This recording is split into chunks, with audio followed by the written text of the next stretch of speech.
नमस्कार, मैं प्रदीप मानिकपुरी और आप देख रहे हैं कौशल भूमि न्यूज।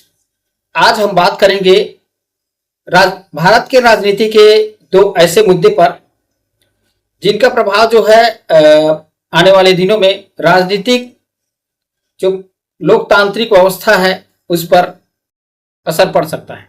और ये मुद्दे हैं महिला आरक्षण बिल और परिसीमन बिल, जो कि हाल ही में संसद में पारित करने के लिए, इस बिल को पारित करने के लिए खूब बहस हुई, चर्चाएं हुई, लेकिन ये काफी बहस के बाद ये पारित नहीं हो सका।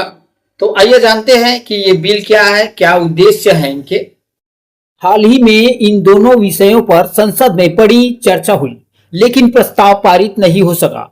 तो आखिर ये बिल क्या है, इनका उद्देश्य क्या है, कब कब क्या हुआ और क्यों इन पर इतना विवाद है, आइए आसान भाषा में समझते हैं।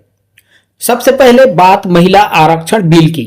महिला आरक्षण बिल का मतलब है संसद और राज्य विधानसभाओं में महिलाओं के लिए 33% सीटें आरक्षित करना, यानी हर 3 सीटों में 1 सीट महिलाओं के लिए होगी। इसका उद्देश्य राजनीति में महिलाओं की भागीदारी बढ़ाना है।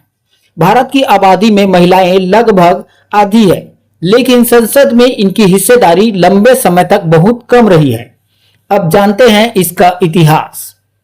महिला आरक्षण बिल पहली बार 1996 में संसद में पेश किया गया था। उस समय भी महिलाओं को संसद और विधानसभाओं में आरक्षण देने की बात हुई, लेकिन राजनीतिक सहमति नहीं बन सकी। इसके बाद 1998, 1999 और 2003 में भी इसे लाने की कोशिश हुई, लेकिन हर बार विवाद खड़ा हो गया।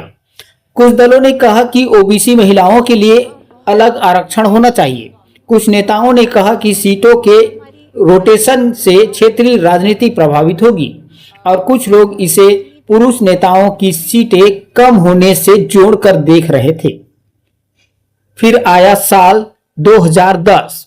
2010 में यह बिल राज्यसभा में पास हो गया, लेकिन लोकसभा में पारित नहीं हो सका। लोकसभा का कार्यकाल समाप्त होने के साथ ही बिल खत्म हो गया। फिर साल 2023 में एक बड़ा मोड़ आया। सरकार ने इसे नारी शक्ति वंदन अधिनियम के नाम से संसद में पेश किया और दोनों सदनों में पारित कराया। इस कानून में तय किया गया कि लोकसभा, राज्यसभाओं और दिल्ली विधानसभा में 33% सीटें महिलाओं के लिए आरक्षित होगी, लेकिन इसमें एक शर्त रखी गई। यह आरक्षण जनगणना और परिसीमन के बाद ही लागू होगा। अब सवाल है कि परिसीमन क्या है। परिसीमन यानी चुनाव क्षेत्रों की सीमाओं और सीटों का नया निर्धारण, यानी किस राज्य में कितनी लोकसभा सीटें होगी, किस क्षेत्र की सीमा कहां तक होगी, यह परिसीमन तय करता है। यह काम जनसंख्या के आधार पर किया जाता है। भारत में पिछली बार बड़ा परिसीमन कई साल पहले हुआ था। तब से देश की आबादी और जनसंख्या वितरण में काफी बदलाव आ चुका है। इसीलिए कहा जाता है कि नई जनगणना के बाद सीटों का पुनर्वितरण जरूरी है। अब आते हैं हाल की बहस। 2026 में महिला आरक्षण को जल्दी लागू करने और सीटों के पुनर्गठन को लेकर नया प्रस्ताव लाया गया, लेकिन संसद में इस पर सहमति नहीं बन सकी और प्रस्ताव पारित नहीं हो सका। यही कारण है कि महिला आरक्षण का मुद्दा फिर चर्चा में आ गया। अब जानते हैं विवाद क्या है। जरूर करें। सबसे बड़ी चिंता दक्षिण भारत के राज्यों ने जताई। उनका कहना है कि उन्होंने जनसंख्या नियंत्रण किया है। अगर सीटें सिर्फ आबादी के आधार पर बढ़ेगी तो उत्तर भारत के राज्यों को ज्यादा प्रतिनिधित्व मिल सकता है। दूसरी तरफ कुछ दलों ने ओबीसी महिलाओं के लिए अलग कोटा की मांग की। विपक्ष ने यह भी आरोप लगाया कि ऐसे बड़े मुद्दों को चुनावी समय में राजनीतिक लाभ के लिए उठाया जा सकता है। अब सवाल यह है कि महिला आरक्षण बिल का असली उद्देश्य क्या है। पहला, राजनीति में महिलाओं की भागीदारी बढ़ाना। दूसरा, संसद और विधानसभाओं में महिलाओं की आवाज मजबूत करना। तीसरा, शिक्षा, स्वास्थ्य, सुरक्षा और रोजगार जैसे मुद्दों पर महिला नेतृत्व बढ़ाना। चौथा, लोकतंत्र को ज्यादा समावेशी और संतुलित बनाना।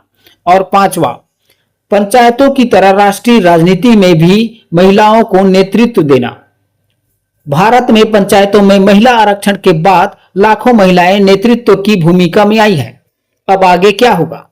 2023 का कानून अभी भी लागू है, लेकिन उसकी प्रक्रिया जनगणना और परिसीमन से जुड़ी हुई है। यानी भविष्य में सरकार दोबारा यह प्रक्रिया शुरू कर सकती है। अगर राजनीतिक सहमति बनी तो आने वाले चुनावों में संसद में महिलाओं की संख्या ऐतिहासिक रूप से बढ़ सकती है।